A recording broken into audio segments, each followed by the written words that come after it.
నాయకురాలు సోనియమ్మని గొప్పగా గౌరవిస్తున్న సందర్భంగా తెలంగాణ రాష్ట్రం ఏర్పడ్డది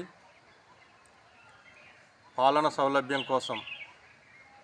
కానీ తెలంగాణ రాష్ట్రంలో ఏజెన్సీ ప్రాంతం అనేది సగభూభాగం.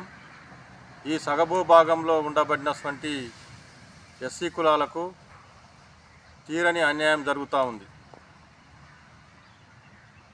ఏజెన్సీ ప్రాంతంలో ఉండబడినటువంటి ఎస్సీలకు ఎటువంటి హక్కు లేదు, దిక్కు లేదు, ఎటువంటి ఆత్మగౌరవంతో బతికే పరిస్థితి లేదు. కనుక ఈ యొక్క రాష్ట్ర ముఖ్యమంత్రి గౌరవశ్రీ రేవంత్ రెడ్డి గారు